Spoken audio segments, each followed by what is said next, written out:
Welcome back to my channel learning continuous. ఇందాక ఒక video చేశాను. మన సిజేపీ పార్టీ వాళ్ళని అడ్రస్ చేస్తూ ఇంగ్లీష్లో చెప్పాను. బట్ హవెవర్ ఈ వీడియో మొత్తం తెలుగులోనే చెప్తానండి. మనందరికీ తెలుసు, ఎల్లుండి మనకి ఒక ప్రొటెస్ట్ ఉంది. సిజేపీ వాళ్ళు చేస్తున్నారు ధర్నా చౌక్ అశోక్ నగర్లో. The reason is neat paper leak అయింది. దానికి సంబంధించిన ఎడ్యుకేషన్ మినిస్టర్ ధర్మేంద్ర ప్రధాన్ గారు రిజైన్ చేసి తన కుర్చీని వదిలేయాలి అనేది మెయిన్ ప్రొటెస్ట్ వాళ్ళ ఉద్దేశం. సో నేనేం చెప్పానంటే నా వీడియోలో, పేపర్ లీకేజెస్ నేషనల్ లెవెల్లోనే కాదు, స్టేట్ లెవెల్లో కూడా జరుగుతాయి. ఈవెన్ మన టీజీపీఎస్సీలో కూడా జరిగింది. గ్రూప్ 1 చూసాం కదా. 2022లో అన్ని పేపర్స్ లీక్ అయినాయి కదా. గ్రూప్ 1 కానీ, డిఏఓ కానీ, ఇంకా 2-3 ఎగ్జామ్స్ వేరే నాకు గుర్తులేవు, జరిగినాయి. తర్వాత 23లో కూడా అదే మెన్షన్ చేశాను నా వీడియోలో. 23లో కూడా పేపర్ మన ఎగ్జామ్ క్యాన్సిల్ చేశారు, మళ్ళీ prelims exam due to biometric అవ్వలేదని చేశారు కదా. మళ్ళీ 2024లో కూడా ఎగ్జామ్ కండక్ట్ చేసి ఏదో మమ అనిపించారు. మనందరికీ తెలుసు గవర్నమెంట్ మనని ఎట్లా మెడల్ వంచి రాయించిందో, ఎగ్జాము ఎట్లా కండక్ట్ చేసిందో, అసలు ఏమేమి ఎన్నెన్ని చేయాలో అన్నన్ని చేసింది. ఫైనల్గా జాబులు ఇచ్చేసింది, అలాంటి జాబులలో కూర్చోబెట్టింది. కానీ కూర్చున్న వాళ్ళందరికీ దినదిన గండంగానే ఉంది, అందరికీ తెలుసు. ఈ వీడియో చూస్తున్న ఎవరైనా 562 పీపుల్ ఉంటే మీకు తెలియదా అండి మీ జాబులు ఎట్లానే ఉన్నాయో? అది దాన్ని ఏమంటారు మీరు, బాంబు పిన్ తీసి దాని మీద కూర్చున్నట్టు లేదు, సేమ్. ఎప్పుడు డమాల్ అంటదో తెలియదు. డమాల్ అంటది, ఎందుకు అనదు? బరాబర్ అంటది. ఒక ఎగ్జాంపుల్ చెప్పనా? ఇప్పుడు ఏమైంది తృణమూల్ కాంగ్రెస్, మన అమ్మగారు 15 సంవత్సరాలు డిక్టేటర్షిప్ చేసింది. ఇప్పుడు ఆమె మీద అన్ని కేసులు వేస్తే సచ్చినట్టు మళ్ళీ దేవుడా అంటూ కాంగ్రెస్కి పోతుంది ఫర్ రెస్క్యూ. అంటే అంత పెద్ద తోపులకే తప్పలేదు. ఇప్పుడు మరి మనోళ్ళు, మీరు ఎవరినైతే చూసుకొని ఎగురుతున్నారో బ్యాక్లో, అలా అందరు ఉంటారా అండి బ్యాక్ ఎండ్లో? అన్యాయంగా అన్యాయంగా సంపాదించిన జాబులు ఉంటాయా? ఎక్కడో అక్కడ, ఎక్కడో అక్కడ మీరు దొరుకుతారు, ఎక్కడో అక్కడ దొరుకుతారు. దీనికి నేను ఒక స్టోరీ కూడా చాలా సందర్భాలు చెప్పిన. ముగ్గురు దొంగలు కలిసి అడవికి పోతారు, దొంగతనం చేస్తారు. ఇద్దరు కలిసి అన్నం తింటారు. ఒక దొంగకి చెప్తారు, అరే నువ్వు వెళ్ళి అన్నం తీసుకురాపో అంటారు కదా. వాడు వచ్చే లోపల వీళ్ళిద్దరు డిసైడ్ చేస్తారు, అరే వాడిని చంపుదాంరా, మన ఇద్దరము ముగ్గురు 3 వాటాల బదులు 2 వాటాలే అవుతాయి అని వీళ్ళిద్దరు అనుకుంటారు. వాడు అన్నం చేస్తాడు. వాడు తింటున్నప్పుడు తెచ్చి మీద నుంచి బండరా వేసి వాడిని చంపేస్తారు. తర్వాత వీళ్ళిద్దరు అన్నం తింటారు. కానీ వీళ్ళకి తెలియని విషయం ఏంటంటే వాడు దానిలో విషయం కలుపుతాడు. ముగ్గురు చచ్చిపోతారు ఓవరాల్గా. సో ఈ చిన్న స్టోరీ ఎందుకు చెప్తున్నా అంటే, ఇది అందరికీ తెలిసిన విషయమే. ఎందుకు చెప్పాల్సి వస్తుంది అంటే, ఈ మొన్న జరిగిన టీజీపీఎస్సీ అక్రమాలలో ఇప్పటి వరకు GO 29 యొక్క కాన్స్టిట్యూషనల్ వ్యాలిడిటీ చెప్పలేదండి. అంటే అది కరెక్టా కాదా అని ఇప్పటిదాకా మనకు ఆన్సర్ లేదు. కోర్టు డిస్మిస్ చేస్తుంది. నాతో కొంతమంది ఏం వాదిస్తారంటే, కోర్టు డిస్మిస్ చేసింది కాబట్టి అది కరెక్ట్ కాదు అని వాదిస్తారు. నేను వాళ్ళకి ఒక క్వశ్చన్ అడుగుతా అండి. నువ్వు క్లాస్కి పోయినావు, నీ స్కూల్లో క్లాస్కి పోయినావు, మీ టీచర్ నిన్ను రానియలేదు, క్లాస్కి రానియలేదు. నువ్వేం అడుగుతావు? టీచర్, నన్ను మీరు క్లాస్కి ఎందుకు రానియట్లేదు? సరే రానియకండి, ఒప్పుకుంటా, కానీ రీజన్ ఏంటిది? నేను లేట్ వచ్చినానా, లేకపోతే నేను స్నానం చేయలేదా, లేకపోతే నేను టిఫిన్ బాక్స్ తెచ్చుకోలేదా, నాకు బూట్లు లేవా, టై లేదా, డ్రెస్ లేదా, ఏవో ఒక రీజన్ చెప్పి నన్ను క్లాస్కి రానే. అంతేగాని నువ్వు క్లాస్కి రావద్దు అంటే ఎట్లుంటుంది? ఇప్పుడు మన పరిస్థితి అట్లనే ఉంది. GO 29 కేసు రాగానే కొట్టేస్తారు. ఎందుకు కొట్టేస్తారు? మనం ఎప్పుడు అడుగుతున్నది అంటే, ఎందుకు కొట్టేస్తున్నారు? What is the reason? Constitutional reason. నాతో ఆర్గ్యూ చేసే వాళ్ళందరికీ ఇదే ఇదే అడుగుతా. టీచర్ క్లాస్కి రానియాల్సిన అవసరం లేదు, బట్ ఎందుకు రానియట్లేదో చెప్పాలి కదా. అదే జరుగుతుంది. అంటే అందరికీ తెలుసు, వాళ్ళకు కూడా తెలుసు, కానీ వెనకాల force, some kind of a బొమ్మాలి ఫోర్స్ ఉంది. అది మనకు తెలియదు. మనకి we do not want to comment on the system, government or whatever the judiciary. కానీ అర్థమవుతుంది కదండి. ఇప్పుడు మనకి ఇట్ ఈస్ వెరీ క్లియర్, అర్థమవుతూనే ఉంది. అదొక ఎగ్జాంపులా? ఇంకొకటి, ఇప్పటిదాకా 562 పీపుల్ యొక్క ప్రిలిమ్స్ ర్యాంక్స్ ఇవ్వలేదు. ప్రిలిమ్స్ హాల్ టికెట్ నెంబర్ అడిగినాం. మనం ఏమడిగినాం? Prelims hall ticket numbers. వాళ్ళ ఇల్లు అడగలే, వాళ్ళ ఏజ్ అడగలే, వాళ్ళ జీతం అడగలే, వాళ్ళ పర్సనల్ డీటెయిల్స్ ఏమీ అడగలేదు. జస్ట్ మనం హాల్ టికెట్ నెంబర్స్ అడిగినాం. ఇప్పటిదాకా ఇవ్వలేదు. మరి దీన్ని ఏమనాలా? ఎందుకు ఇవ్వలేదు?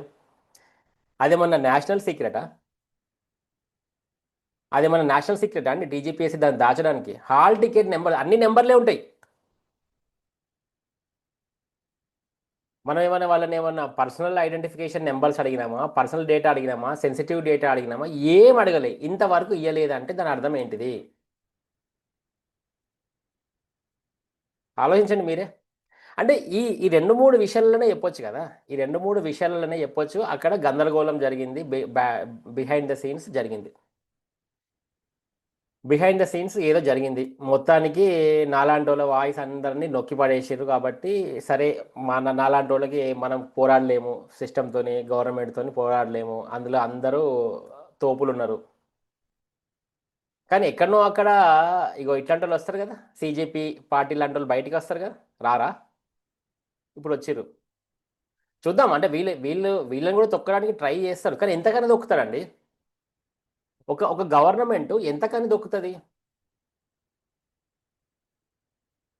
ఇప్పుడు మనకు సామెత ఉంది కదా తెలుగులోనే, నువ్వు కొడితే కొడితే కొడితే పిల్లి కూడా పులి అవుతుంది అనే ఒక మనకు సామెత ఉంది. అంటే ఒక ఒక నువ్వు అప్రెస్ చేసుకుంటూ పోతే, సప్రెస్ చేసుకుంటూ పోతే ఒక స్టేజ్ వచ్చినాక పిల్లి కూడా పులై తిరుగుతుందని ఉంది.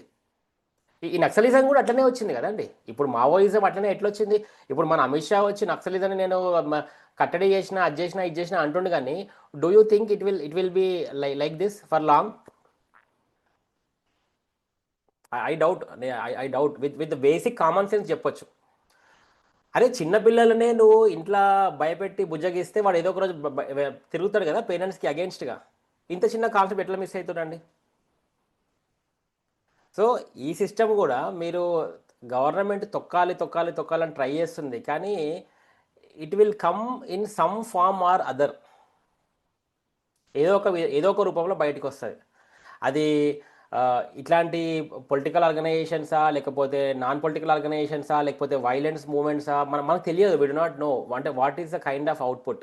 But definitely with basic common sense we can tell definitely this is going to bust bust out in some form or other. ఏదో ఒక విధంగా బస్ట్ అవుతుంది. అయితే ఎల్లుండి మరి వాళ్ళు ప్రొటెస్ట్ చేస్తారు కదా, గట్టిగా పోరాడుతారు కాబట్టి మనం కూడా వెళ్దాం. నేను కూడా వస్తా. ఈరోజు పొద్దున కూడా నేను పోయినా. వాళ్ళ వాళ్ళ ప్రెస్ మీట్ జరిగింది గన్ పార్క్ హైదరాబాద్లో. హైదరాబాద్లో ఎప్పుడు చిన్నప్పటి నుంచి ఉంటున్నా కానీ ఎప్పుడు నేను గన్ పార్క్కి పోలే. అదే అసెంబ్లీ ముందర వందల సార్లు తిరిగినా కానీ ఎప్పుడు పోలే. ఈరోజు పోయినా లక్కీగా గన్ పార్క్కి పోయి వాళ్ళ కూడా నేను ప్రెస్ మీట్ అటెండ్ అయినా. అసలు వీళ్ళు ఏం మాట్లాడతారో చూద్దామని వాళ్ళతో మాట్లాడిన తర్వాత అర్థమైంది. చెప్పినాం వాళ్ళకి ఆల్రెడీ ఇట్లా టీజీపీఎస్సీ మన ఇష్యూస్ కూడా ఉన్నాయి, గ్రూప్ వన్ ఇష్యూస్ కూడా ఉన్నాయి. పేపర్ లీకేజ్ నీట్ ఒక్కటే కాదు, ఇది కూడా పేపర్ లీకేజ్. దీనివల్ల కూడా మేము చాలా విక్టిమ్స్ ఉన్నాము, చాలా బాధపడ్డాము. మా ఎఫర్ట్స్, మా హార్డ్ వర్క్, మా ఎనర్జీ అన్ని వేస్ట్ అయినాయి. మా ఒక్కళ్ళే కాకుండా మా పేరెంట్స్, మా ఫ్యామిలీస్ మొత్తం అందరి యొక్క వాళ్ళ ఆశలు ఆశయాలు అన్ని మట్టి కొట్టుకుపోయినాయి అని చెప్పిన పొద్దున. చెప్పిన తర్వాత వాళ్ళు అన్నారు అనమాట, మీరు ఒక వీడియో కూడా చేయండి, మాకు అడ్రస్ చేయండి అంటే. ఇందాక ఒక వీడియో ఇంగ్లీష్లో చేసిన, ఇంకొకటి తెలుగులో చేస్తున్నాం. మరి ఎల్లుండి మనం ఏం చేయాలా?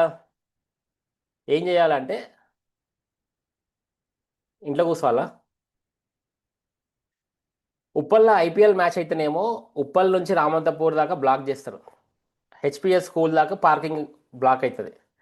అటేమో హబ్సిగూడ మెట్రో స్టేషన్ దాకా బ్లాక్ చేస్తారు. అంతమంది వస్తారు. ఏది ఒక ఐపీఎల్ మ్యాచ్ అయితే, అది కూడా వేలు వేలు వేలు పెట్టి.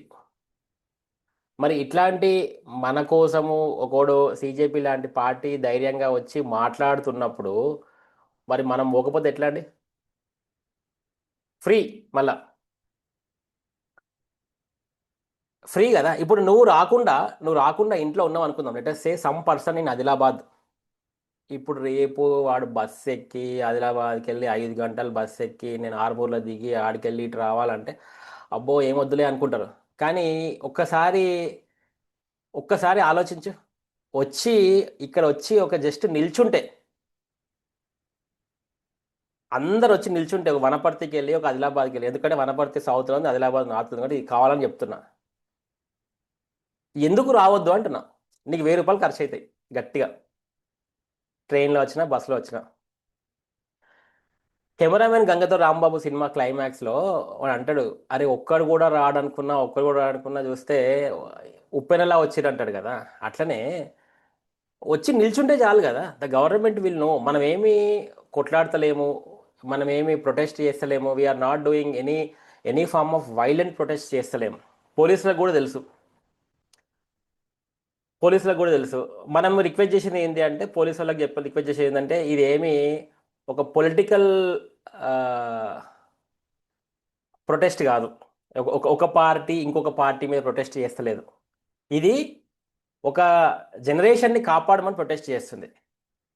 నువ్వు ఎగ్జామ్లు కండక్ట్ మంచిగా చేయలేదు అనుకో, ఒక కరెక్ట్ ఎగ్జామ్స్ కండక్ట్ చేయకపోతే, ఇమాజిన్ చేద్దాం, ఒక కరెక్ట్ ఎగ్జామ్ కండక్ట్ చేయకపోతే, ఒక నీట్ ఎగ్జామ్ కండక్ట్ చేయకపోతే, ఒక ఫేక్ డాక్టర్ ఒక గవర్నమెంట్ హాస్పిటల్లో వస్తే, నీ టైం బాగలేక నువ్వు హాస్పిటల్లో పడ్డావు అనుకో, నీ నీ పరిస్థితి ఏంది?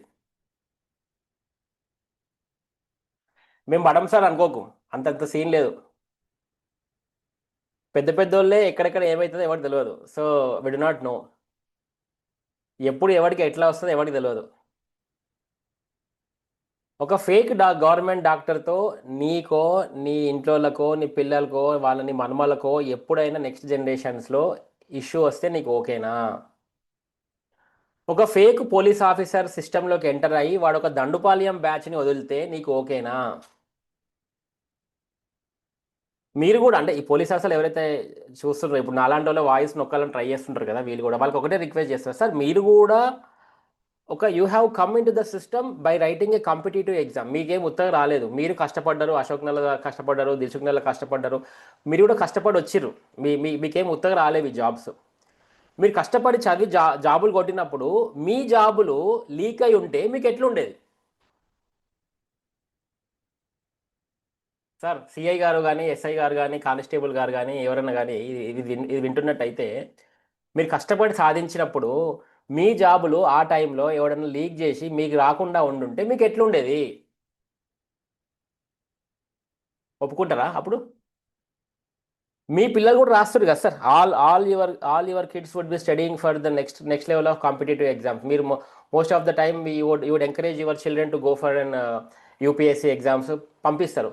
మరి ఆ ఎగ్జామ్స్ లీక్ అయితే మీకు ఓకేనా? Of course we know that you are just trying to follow the rules of the government. అంటే సీఎం గారు ఏం చెప్తారో మీరు అది చేస్తారు. కానీ దయచేసి రేపు మనోళ్ళు ఎవరైతే మాట్లాడాలనుకుంటుర్రో, ప్రొటెస్ట్ చేయాలనుకుంటుర్రో, అంటే అహింసావాదంగా నాన్ వైలెంట్ ఫామ్గా చెప్తారు కదా, there is an article 19(1)(a) freedom of speech and expression ప్రకారము కాన్స్టిట్యూషనే ఇచ్చింది, రాజ్యాంగబద్ధంగా you can raise your voice. వాళ్ళని దయచేసి ఏం అనకండి సార్, వాళ్ళని దయచేసి ఏం అనకండి. ఎందుకంటే ఇది ఎవరికి అగెయిన్స్ట్గా పోరాడతలేరు. రేవంత్ రెడ్డికి దింపమనో కాదు, లేకపోతే కేసీఆర్ గారిని కూర్చోబెట్టాలని కాదు, లేకపోతే ఇంకెవరినో కాదు. It is the system irregularities. ఒక ఒక నోటిఫికేషన్లో ఇచ్చిన నిబంధనలు కరెక్ట్గా ఇంప్లిమెంట్ చేయడానికి పోరాడుతున్నాం తప్ప, మీకు నోటిఫికేషన్లో ఒకటి రాస్తారు, ఇంప్లిమెంటేషన్లో ఒకటి చేస్తారు, దానికి అనుగుణంగా ఇంకొక వెబ్ నోట్ రాస్తారు, మీకు ఇష్టం వచ్చినట్టు చేస్తారు. మరి అట్లాంటప్పుడు నోటిఫికేషన్ రాసుడు ఎందుకు? రాయకండి. అంటే మనం ఒకటి రాసుకుంటాము, దాన్ని బట్టి పోము, మళ్ళీ దానికి మీరు దానికి అడెండమ్స్, కొడెండమ్స్ ఇవి అన్నీ యాడ్ చేసుకుంటారు, మేము మా ఇష్టం వచ్చినట్టు చెప్తారు. మళ్ళీ ఒక్కసారి కూడా ఆస్పిరెంట్స్తో మాట్లాడరు. ప్రతి ఒక్క ముచ్చట కూడా అఫ్జల్గంజ్కి పోవాల్సిందే, ఆ హైకోర్టులో కూర్చోవాల్సిందే, ఆ లాయర్ని మేపాల, వాళ్ళు మేపాల, మేము మేపాల. సరే వాళ్ళకంటే డబ్బులు ఉన్నాయి, మేము నాలాంటోడు అరే అయ్యా బాబు 1000 రూపాయలు 2000 మేము జమ చేసి అరే ఎన్ని వచ్చినాయిరా, మేము పోయి ఇది చేయాలి. అరే ప్రతి ఒక్కటి కూడా ఇంతేనా అండి? ఏ కేసు చూసినా అఫ్జల్గంజ్ పోవాల్సిందేనా హైకోర్టుకి? సుప్రీంకోర్టుకి పోతారు, మేము సుప్రీంకోర్టుకి పోదాం అనుకుంటే ఆయన మన వాళ్ళు డైరెక్ట్గా వాళ్ళు కలిసి డిన్నర్ చేస్తారు, ఆ ముందు రోజో వెనక రోజో, కథ పబ్లిక్ అర్థమవుతుంది ఏం నడుస్తుందో మ్యాటరు. మనకు మాలాంటి వాళ్ళకి యాక్సెస్ ఉండదు, పెద్దోళ్ళకి యాక్సెస్ ఉంటుంది. సో మరి ఇవన్నీ జరుగుతున్నప్పుడు how do you expect India to grow? India ఎట్లా గ్రో అవుతుంది అనుకుంటారు? ఒకసారి ఏమో పేపర్ లీకేజెస్ చేస్తారు, చదివిన దానికి ఏమో మీనింగ్ ఉండదు, వాల్యూ ఉండదు. తర్వాతనేమో మనమేమో చైనాతో కాంపిటీషన్ అంటాము, దాంతో కాంపిటీషన్. దేంట్లో కాంపిటీషన్? దీంట్లోనా? పేపర్ లీకేజెస్ దాంట్లోనా పేపర్ లీకేజెస్? ఆల్మోస్ట్ అన్నిట్లోనే ఉన్నాయి పరిస్థితి. సో దయచేసి ఎవరైతే పోలీస్ డిపార్ట్మెంట్ ఉన్నారో, దయచేసి సార్ మీరు కొంచెం ఏం అనకండి సార్ వాళ్ళని రేపు ఎల్లుండి కానీ. మేము అంటే as a victim of group 1 కానీ, అదే serious aspirant of the state of Telangana, we request ఈ సీఎం రేవంత్ రెడ్డి గారు కానీ అడుగుతున్నాం. వినండి ఫస్ట్, జస్ట్ మా మా మా బాధ ఏందో వినండి. మీరు ఇప్పుడు 3 సార్లు రాసినాం సార్, 3 సార్లు. ఫస్ట్ 2 సార్లు రాసినందుకు, ఫస్ట్ 2 సార్లు మేము నష్టపోయినాం కదా, దానికి మాకు ఏమి కాంపెన్సేషన్ ఇచ్చిర్రు? 2 టైమ్స్ నిరుద్యోగ భృతి ఇచ్చిర్రా?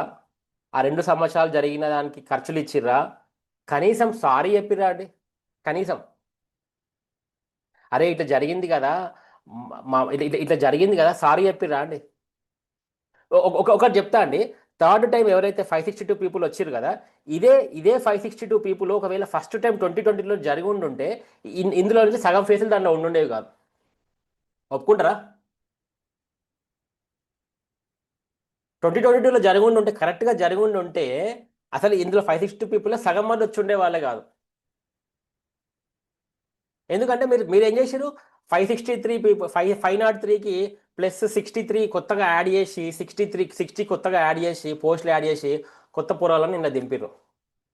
వస్తారా అండి? అసలు వాళ్ళు వచ్చిండే వాళ్ళ అంటే ఇలా కనబడతలేదా? మతలబ్ గేమ్ తెలియట్లేదా అండి? మాకు తెలుస్తుంది కదా అంతా.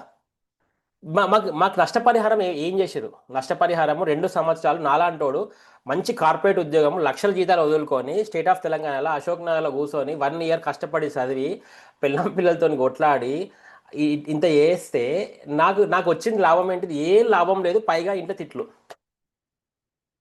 ఆ పీకినవు తెలంగాణ టీజీపీఎస్సీ గ్రూప్ 1కి చదివినవు. మరి ఇప్పుడు నేను ఎవరికి ఆన్సర్ చెప్పాలా?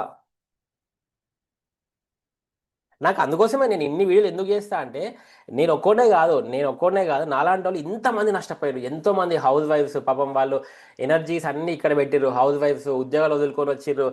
వాళ్ళ కొంతమంది పెళ్ళిళ్ళు లేపేసిర్రు. 5-6 సంవత్సరాలు జుట్టు పోయింది. లేడీస్కి లేడీస్ ప్రాబ్లమ్స్, జెంట్స్కి జెంట్స్ ప్రాబ్లమ్స్. ఇన్ని ప్రాబ్లమ్స్ మధ్యలో పైసలు లేవు. ఊబర్లు స్విగ్గీలు చేసుకుంటా వచ్చి చేసిన వాడికి, వాడు డిగ్నిటీకి, వాడి హార్డ్ వర్క్కి ఏమన్నా మీనింగ్ ఉందా? ఇంతవరకు టీజీపీఎస్సీ ఇంతవరకు మాట్లాడలేదు. మనం జస్ట్ మన వల్ల చిన్న ఏదైనా బయట ఇబ్బంది అయితేనే వాళ్ళకి మనం సారీ చెప్పేదాకా మనం నిద్రపోం. అరే సారీ బ్రా సార్ అని మనం చెప్పాను. మరి ఇంతవరకు టీజీపీఎస్సీ ఆస్పిరెంట్ కమ్యూనిటీస్కి కానీ 2 సార్లు పేపర్ లీక్ అయినందుకు ఒక్కసారన్నా ఒక ఒక ప్యాథెటిక్గా ఒక సారీ ఫామ్లో మాట్లాడిందా ఇప్పటిదాకా? మాకేం సంబంధం అన్నట్టుంది. మళ్ళీ దాని పేపర్ లీకేజ్ చేసిన వాడికి ఇప్పటిదాకా వాడు కన్విక్ట్ కాలే. అందులో ఎవరినో 2-3 లోపలేసారు. వాళ్ళు మళ్ళీ లోపలేసిన వాళ్ళు వచ్చి మళ్ళీ ఎగ్జామ్ రాశారు కామెడీగా. లోపల పోయిర్రు ఫస్ట్ టైం, మళ్ళీ వచ్చి ఎగ్జామ్ రాశారు వాళ్ళు. అసలు లోపల పోయిన ఎట్లా ఎగ్జామ్ ఇస్తారండి? వాళ్ళకి ఏమైంది? అసలు శిక్ష పడ్డదా వాళ్ళకి ఇప్పటిదాకా? అసలు సిటీ ఇన్వెస్టిగేషన్ రిపోర్ట్ ఎటుపోయిందండి? ఎక్కడెక్కడికో పోయిర్రు. మహబూబ్ నగర్, మెదకు, ఆ సందులల్లో గొంతులల్లో ఎక్కడో ఊరు పక్కల ఆడికెళ్ళి పోయి ఆడిని పట్టుకొచ్చినాము, ఈడికెళ్ళి పోయి ఈయన్ని పట్టుకొచ్చినాము. ఆడికి సంబంధం ఉంది, వీడికి సంబంధం. ఎటు పోయారు వాళ్ళందరూ? అందరూ ఎటు పోయారండి? అంటే మేము అవన్నీ మర్చిపోయాం అనుకుంటున్నారేమో వీళ్ళు టీజీపీఎస్ వాళ్ళు. అంటే అప్పుడు ఎందుకు అట్లా అంత అంత అంత ఓవర్ యాక్షన్ చేయడం ఎందుకు? మళ్ళీ వాళ్ళకి శిక్ష చేయకపోవడం ఎందుకు? అంటే just for the sake of ఈ డ్రామా ఎందుకు సార్ అంటున్నా. మీకు నిజంగానే వాళ్ళకి శిక్ష చేయాలని లేకపోతే మీకు ఆ డీజిల్ పైసలు కూడా మిగులుతాయి కదా. మీరు ఎట్లయినా శిక్ష చేయరు. మరి ఆయన శిక్ష అయినప్పుడు ఆయన పోయి పట్టుకొచ్చుడు ఎందుకు? అరే ఉండరా వాడు ఊళ్ళోనే ఉండని, వాడు చెట్టు కింద కలదాకుండా కూర్చుంటాడు అని వదిలేయచ్చు కదా. మీకే అవుతావు డీజిల్ పైసలు వేస్ట్. అవన్నీ చేస్తారు మీరే. ఇప్పటిదాకా ఆన్సర్ లేదు దానికి. సరే ఇవన్నీ కాదండి, ఎంత ఎంత చెప్పినా చాలా సందర్భాలలో మాట్లాడినాం ఇవన్నీ విషయాలు. కానీ అయితే ఎల్లుండి మాత్రము రండి అందరూ. ఊరు దూరం ఉన్న వాళ్ళందరూ కూడా రండి. ఆ, వచ్చి నాన్ వైలెంట్గానే కొట్లాడండి, లేకపోతే నన్నేస్తారు లోపల. ఆదిత్య మోటివేషనల్ వీడియో చేసింది అనుకోని, ఓకే.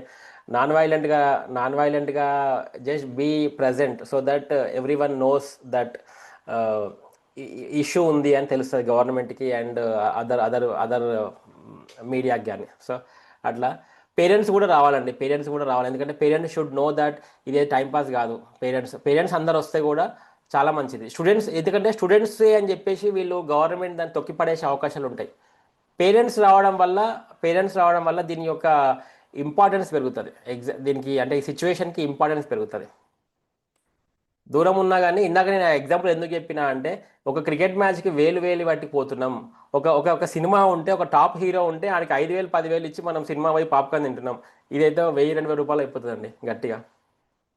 ఆలోచించండి. అశోక్ నగర్లో మనోళ్ళు మస్తు మొత్తుకుంటారు, హాస్టల్కి వెళ్ళి బయటికి రారు. మరి అంటే ఎన్ని రోజులు రారు బయటికి కనీసము? సరేనా భయ్, నువ్వు దూరం అయితే పోకు, ఢిల్లీ పోకు, అక్కడ పోకు, అసెంబ్లీకి పోకు. అశోక్ నగర్ హాస్టల్ పక్కకే ఉన్నది ధర్నా చౌక్. జస్ట్ లంచ్ చేసి ఇట్లా మనం ఇట్లా ఇట్లా పొట్ట దాల్చుకుంటే తిన్నది అరిగిపోతుంది. సెకండ్ థింగ్ ధర్నాకు వచ్చినట్టు ఉంటుంది. రెండు అవుతాయి, అంతే కదా? రెండు పనులు అవుతాయి. రండి, అశోక్ నగర్ నుంచి కూడా రండి. దూరం ఉన్న వాళ్ళు కూడా రండి. ఎందుకంటే ఇది మన కోసం కాదు, మన నెక్స్ట్ జనరేషన్స్ కోసం. మెయిన్ థింగ్ ఏంటంటే, నేను ఎప్పుడు అదే పాయింట్ చెప్తా, నెక్స్ట్ జనరేషన్స్ కోసమే. ఎందుకంటే మనం ఏజ్ పెరుగుతున్న కొద్దీ మనల్ని కాపాడేది వాళ్ళే. నీకు ఏ డాక్టర్ కావాలన్నా, ఇంజనీర్ కావాలన్నా నెక్స్ట్ జనరేషన్స్కే పోతావు, నీ సీనియర్ దగ్గరికి పోవు. మరి వాళ్ళు మంచిగా రావాలా సిస్టంలోకి. నీకు వాళ్ళు మంచిగా రాదనుకో, నీకు 80 ఏళ్ళు ఆయుష్ ఉంటే నువ్వు 50 ఏళ్ళకి టప్పా కట్టేస్తావు, అంటే నీకు మంచి డాక్టర్ లేకపోతే. So that is important. You have to protect the next generations. ఈ చిన్న పాయింట్ అర్థమైతే మీరు వస్తారండి ఎల్లుండి. రండి డెఫినెట్గా. సీజేపీ పార్టీ వాళ్ళు ఎవరైనా ఇది వింటే కూడా, ప్లీజ్ సీజేపీ పార్టీ వాళ్ళు please discuss about this particular aspect. అంటే తెలంగాణలో జరిగిన పేపర్ లీకేజెస్ గురించి ఒకసారి మాట్లాడండి, ఒకసారి వాయిస్ రేజ్ చేయండి. జస్ట్ ఒక లైమ్ లైట్లోకి తీసుకురండి అంతే. That itself will give lot of confidence to our aspirant community అండి. Thank you very much for watching my video. పెద్ద వీడియోనే అయింది యాక్చువల్గా, 10 నిమిషాలు అనుకున్నా, 20 నిమిషాలు అయింది. Thanks again. దిస్ ఆదిత్య బొమ్మ సైనింగ్ ఆఫ్.